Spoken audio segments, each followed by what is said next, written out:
also writing all the songs. Yeah, I walked around for many months, mulling over this whole thing. Because right after that meeting, shortly after that, my brother Tom decided he just left. He, even though I kind of gave in to all the demands, okay, we'll do it that. I could see that the band was going to disintegrate unless I acquiesced, right? I mean, it was up until then I'd managed to keep it. Don't do that. Don't do that. It's going to wreck us. So when I agreed, I mean, it was literally a couple months later, Tom left. And so now, oh God, what's going to happen now? So I didn't know if I was just going to go, call it quits, or the image in my mind was of when Elvis got taken by the Colonel, just kind of pulled out of the other guys, and they left them in a lurch, you might say. That's the way it looked to me. Right. It's like, Elvis got all new guys, and just kind of, and it was readily apparent because I had already seen what the Elvis comeback special, the part where they sat around in a circle and did the old songs, and he had the old guys, Scotty and Bill, or maybe Bill was gone by then, but J.D. Fontana, or J.D. Fontana. And it was just apparent that was the best thing. Everybody loved that part of his special. Most people, you just forget that anything else was on that thing other than Elvis singing those songs. And that sort of was in the back of my, well, maybe they deserve a shot. Maybe they should, maybe I should do this. And so that's kind of why I went forward with it. It almost like flipping a coin, like, well, the odds, I think my own sense tells me this isn't going to work, but maybe they deserve a chance. So I kind of went at it blindly that way. Like that. What was it like in the studio when they started bringing the songs? Like, well, that's it. I mean, everyone can hear that. All of us can, the album's called Mardi Gras. And in the press, it was murdered. Rolling Stone said, this is the worst album ever made by a major group.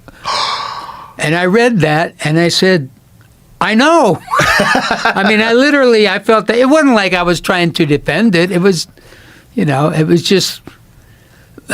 How did the band react to that? Here's the deal. Instead of going, yeah, that was a mistake, instead they said, he made me do it. And so, they said I made them do it. Whereas it was their idea, of course. I didn't want to do that. And after that, I just, I think we did a tour.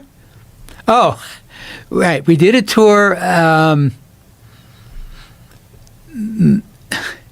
One by one, their songs dropped out of the set.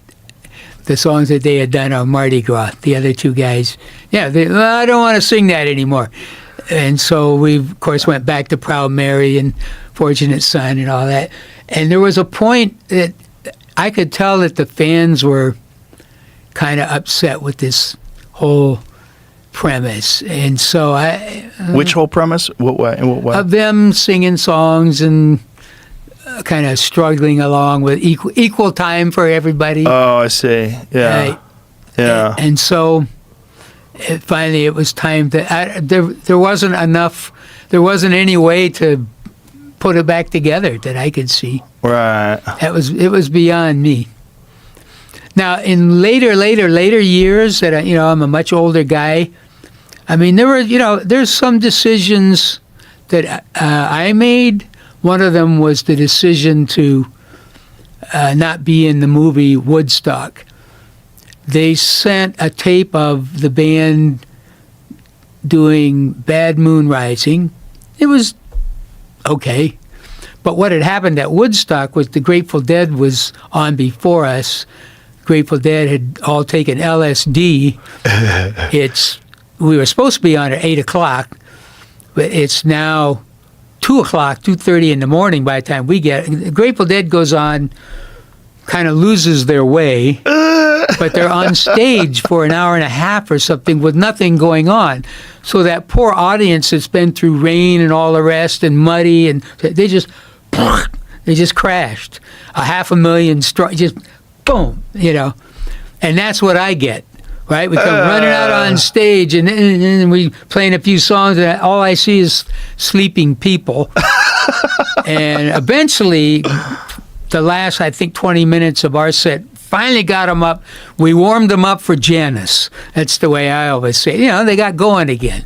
But that was a struggle all through that. So I get sent, and it was a bad taste in my mouth about that evening, because we'd gone to so much trouble, and at that moment we were certainly the number one band in the U.S. and probably on our way to being number one in the world. And so I just, here's this kind of ordinary tape of Bad Moon, and I just thought, this doesn't help us, doesn't further us at all. I'm going to pass. And by the way, the Grateful Dead is not in Woodstock either. I didn't really didn't see that until about a year ago. I just assumed the Grateful Dead was in Woodstock, right? That's probably unusable. So if there'd been an older guy around us, a manager that was like 50 instead of me, with my bad taste about the evening, the older guy might have said, hey, your version of Susie Q live, even though those people were sleeping, the band was cooking. You guys played good. You can't hardly see anything anyway, the crappy old... He said, but that recording's good. Maybe we should demand that, look, you put us in the movie and give us 8 minutes, not 2 minutes. Or by then, it was probably 15 minutes long. I think that was a decision that I could reassess, if it was someone else, but that's not what was on my plate at the time. I was only offered Bad Moon. And at the time I felt I was right, because we went on and did great. And by the way, the band broke up before Woodstock came out anyhow, so it kind of was a moot point. Did it feel better for you when you were on your own? Did you like that better? Or it was just the John Fogerty band? You didn't have to have all those guys and all the bullshit? Well, you're asking, we're all human beings, and we've got a lot of years behind us. If you're asking me right now, yeah. Because I play in a band with my sons. Oh, that's awesome. And yep. That's awesome. And I don't know, there might be a picture of that somewhere. And all the other guys in the band are their age. Oh, wow. And so, how can I say it? You don't have a whole bunch of people trying to prove something like their record deal or right. Because you asked the question, kind of caught me by surprise. After Creedence, I didn't play for a long time. How long? But the first band, How long? How long did you not play for? I went on tour in '86 with a bunch of hired hands, they call it, right? Studio guys, and it was behind. Number one, I didn't play any Creedence era songs. Oh. I was so mad at my situation, I just played new songs. Wow. Everyone on the left, that's Shane. That's me. That's my son Tyler. That's my daughter Kelsey. And then that's Jesse Wilson back there, our bass player. That's awesome. And so, yeah, and there's right then that might be a moment in Chuglin where we all do a riff together and all that, and it's just so cool to all be standing there. That's amazing. So, yeah, I mean, don't get me wrong. The beginnings of Creedence was magical and wonderful, right? I mean, it truly, look, it's what you waited and planned for your whole life. And it stayed that way for about a year, I think.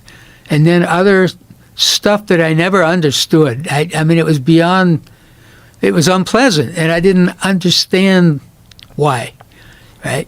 So after that, that was difficult.